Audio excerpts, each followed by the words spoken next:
will subtitle Grappling with Why We Do Things. Now, I guess what is the point of this class? So the core understandings that I'm hoping to get everybody to are three things. One is what is a concept? Two is why do concepts matter? And three, how will conceptual expression matter in my field? So I guess to start that conversation, the first thing I thought of was, let me go back into my own field, which is architecture. And I brought several drawings, really going all the way back to architecture school when I started to understand the idea of design concepts as opposed to just space planning out a building or doing something like that. And then going all the way up to one of my projects that I did in California, which is focused very specifically on the concept of how a company works and how they want to promote that ideal through their architecture. So a few things, one thing I have here is just a simple project from my architecture school days, which was a spine house for a chiropractor. So obviously right there, it's a very blatantly obvious conceptual project where the instructors had us create our own fictitious site for a project, create our own program and do it. So I thought, what better way to, accentuate what my theoretical client of a chiropractor would do by having a very stretched out vertical house, and then do something where you can see all the different connections and how everything is built, just like you would in a human body. And then how else to highlight that except build that house into the side of a cliff, right? That sounds fun. So this house was entirely about just creating that kind of repetitious element where the staircase functioned as a spine of the building, and trying to go through,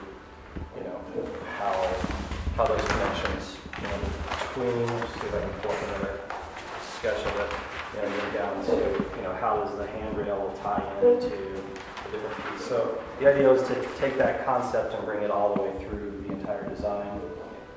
This was a dance studio that we had to do, and the idea behind this design was to create just the overall balance between tension and compression forces, that a dancer undergoes, when they're doing something, and then also to express the rhythm of dance itself. And then super cool. On the right, going through a bunch of drawings here, but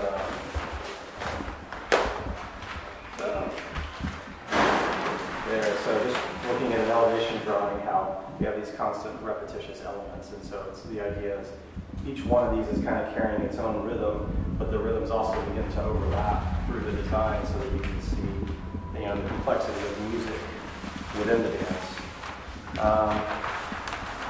Then going a little further, I was hoping I had more drawings available, but this was a project that was a folk art museum for the city of Atlanta, and the idea of the architecture for this was that the building itself mimicked the historical development of the city of Atlanta. And so you started out with this very core structural grid of a building, and everything's very orthogonal and so forth.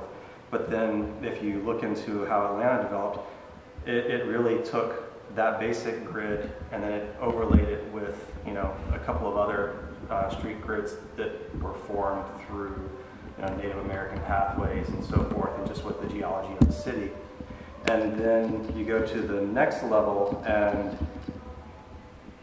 I was trying to pull into the fact how the interstate system worked and how you started to have these random access thoroughfares that would connect you from point A to point B, and then everything eventually became completely unrelated to each other. And so as you move higher and higher into the building, it started to represent more and more of kind of the suburban development of Atlanta and how it grew. And so for a city to represent, or for a museum to represent the city itself, that seemed to be conceptually a good way to go, at least to me. And so then going out to, when I was in California, this was a project for Innovation Endeavors. And what we really wanted to do there was to highlight creative process for them, and the idea that imperfection itself is okay. So Innovation Endeavors is, in a lot of ways, a space kind of like the Clubhouse.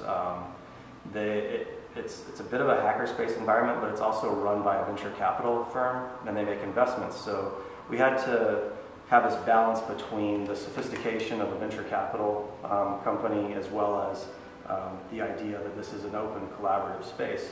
So we went through in this, and we did simple things like, and we've done it here as well, using plexiglass for the walls so that people could see how the wall itself is built. This was the first stab at trying to build desks out of 2x4s and so forth. So the idea was that this became a space that didn't really come alive until there were people in it. That this is, it's a space designed for collaboration, and a space where you can see exactly how every piece of it's built. You can see every nut and bolt in it. So, that's really how it applies to me. I guess, one question I would have for you, I know in your field, Chris, you do a lot of, logo design and just site design for people. I'm guessing your connection's pretty obvious for how it would play in, but, any examples where, you had a real concept-driven project? Can't think of any offhand, to be honest. Okay. Well, how about one that we worked on together, which was the Clubhouse logo? Yeah. So I remember originally our logo was a little bit different, and you had some issues with it. So did you have any logic, reasoning behind it, or was it just a purely intuitive sense that it needed to change? It just, there were some balance issues, and I guess it's been a little while, so I'm not sure the exact conversation we had with it, but there were just a few things that seemed like they could be refined a bit and improved upon, and they were just very minor changes. Yeah. But ultimately, it didn't really fit the look and feel of what it is we were trying to do. Yeah. I would say is what it came down to, right? So, now, do you have any things where you might, need to do design work and so forth, or how do you see that it could impact you? I mean, we've used it in the robotics team with the robotics kids trying to develop an image that goes with who they are, that incorporates who the school is, who the robotics kids are, and what the robotics team is trying to do within the school. And so we've had some issues where we had to make a logo for that. We had to, and try to incorporate all those different things into it. Right. And that was fun. Yeah. Yeah. So what did they ultimately come up with for their logo? Since the name of the team, it started with the name of the team actually, and then developed into the logo itself. But the name of the team is the Gear Dogs, and so they ended up having gears as letters, and that kind of incorporated that into it. And then they had,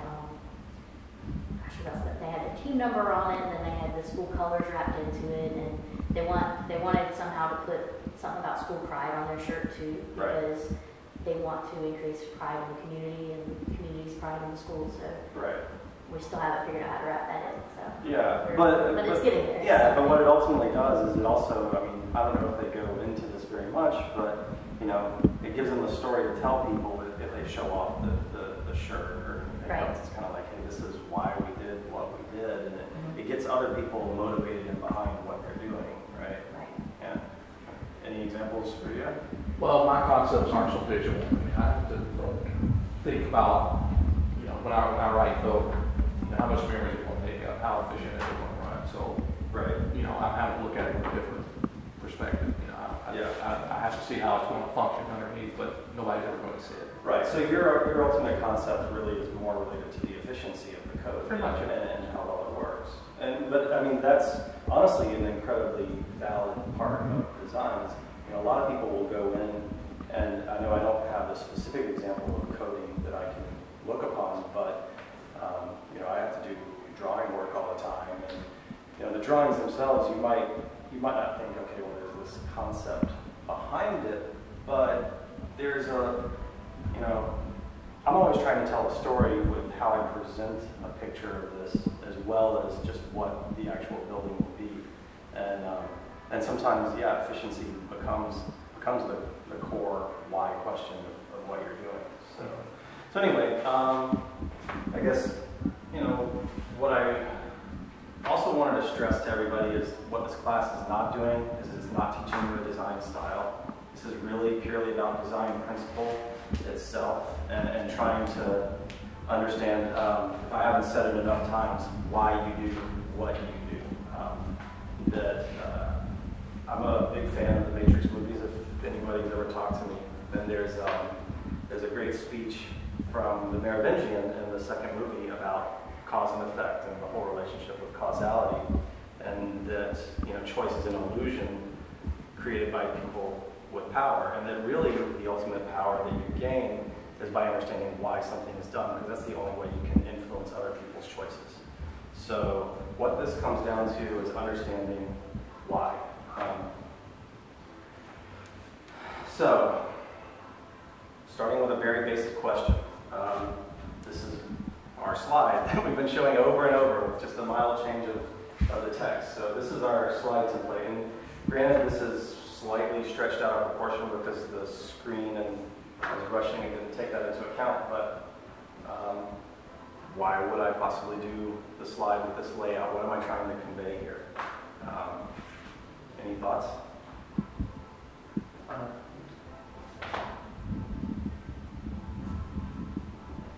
To me, with the question mark in the middle makes me keep asking, you know, why are we doing this? Why are we doing that? Right. Everything there is all about why. And Yeah. it's also making me think a lot about the clubhouse because that clubhouse logo is right in the middle of it. And Right. Yeah, and I mean, so really, my thought process behind this, if you just want to know, you know, inside the little gears and where they're turning and what was going on, this was a matter of using very simple geometric forms to create the composition, because simple geometry, it creates this sort of visual lock that you have to focus in on it. I still personally don't understand the brain mechanics behind why that works, but you know, when you get down to a pure square, a pure circle, an equilateral triangle, you know, those particular geometries just kind of force the eye to go towards them and focus on something. Whereas if you take a little bit more of a complex geometry like a golden section or a golden rectangle, what that does is it becomes this more comfortable proportion that allows your eyes to move through a composition. So in this sense, I wanted to go ahead and start with a basic square. Now, then I took the text itself as far as the title and so forth, and it's rotated and then slightly abstracted because in a lot of ways, it's not that critical. The real important thing is this question of why. And so you hit it right on the head. Now, why, other than the fact that it's in the middle, does the clubhouse logo stick out? it's the only color. Exactly. So there's a very conscious decision on my part that this is a completely monochromatic design except for the blue of the clubhouse logo, because what I really want everybody to think about that's in this class is, why are you a part of the clubhouse? Why are you here? What is it you want to get out of this? So, you know, that's the root of, you know, how this is laid out the way it is. So now we'll do another little exercise, which is, I have a photography group that I'm a part of with several of my friends from college. And this was, it came from a professor we had. His name was Joe Rushhour. And the only thing I can remember from his personal resume was that he was a photographer for Playboy. So he was obviously every guy's like superhero at the school for that. But he was also just an amazing photographer. And so he had a class, and we would get together every week. And all he would do is say, here's a word. Go out, capture that word to the best of your ability, and come back. So it forced us to really think. And so I'll go ahead and say that the main objective of this class is to get you guys to think about concepts. So you're going to get a word that you need to encompass at the end of it. So I'm just going to flip through these images. And, you know, there's 5 or 6 of them. And I want you to try to figure out what word this is that they're trying to convey. Because these are all done for the exact same word. You can tell which one I did, right?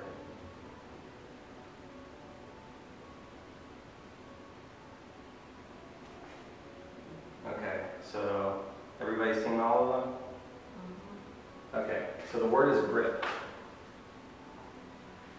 Now, my question to you is how effectively does each one of these images communicate the word grip? And maybe in what way does it convey the word grip? Shall we start with the baseball? This one's a little obvious, right? I mean, it's good, right? It goes straight to the very core meaning. You're gripping something. I'll say another one that's pretty obvious is the gun, right? That's the grip for the gun. And the handle, I don't know, what do you guys think? The first thing I thought when I saw the handle was, man, that looks a lot more comfortable than the ones I have at home. Yeah. It'd be easy to get a good grip on. How folks know the rust. Yeah. How about this one down here? Hold no. Maybe something grip. Yeah. Grip tighter to hang on. Yeah, and I mean, to me, I think that one does a really good job of kind of conveying this real fundamental sense of how having a grip is important to your life or on whatever it is that it may be. How about the strange one? Were you trying to get a grip? You lost the grip on reality. Exactly. Nice. Yes. So that was what I was trying. Sometimes I take the word and say, okay, well, maybe the best way to express the word is to flip the word around. And so this was a case where for me it was, you know, how do I show people that in whatever way I feel like I'm losing my own grip on reality. So you hit it right on the head. So here's another group coming up. Let me know. There's one.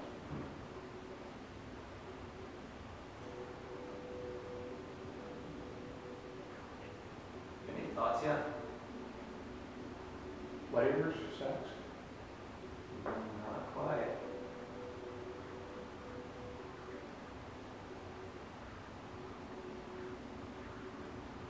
No guesses? Humps. This one is roll. So, well, we'll just go in order. How does that convey roll to you? Or roll up. Round. Yeah, it's just, you know, rolls of butter. Simple kind of, visual. It's just taking the geometry of that. Anybody know what about this? It's rolling. Rolling apart. Yeah, and I think what's really cool about that one, in my opinion, is what it does is it also shows how there's absolutely no way this person could move it if they couldn't roll it. You know, it's not just that there's a wheel there, it's that there's this massive amount of weight on it. I don't know if you can still see it. Film roll, obviously. How about this one? Rolling your shoulder. Is that what that is? I can't think that out. Yeah, and the idea when he presented it to the group was that it was stroll and just, you know, expanding the word roll. And then how about that? Solid. Sort of roll. Yeah, so that, I mean, again, this is me, so you see me going, and that's with my own head. So what I did is I took a pin light and I did a timed exposure at night with it strapped to a bicycle tire. And so that, I thought that the only way to capture a roll was to capture time itself, and so that was what it. So anyway, perhaps shortest class in Clubhouse history, but we'll end with your assignment, Augusta 2023. So I want everybody here to think about what it is you hope to gain out of the clubhouse. What do you think we can accomplish here as a community by doing this? So, Augusta 2023, what would it be? Any medium you want, create one image for the next class next month. Create an image. Well, an image, an object, whatever it is.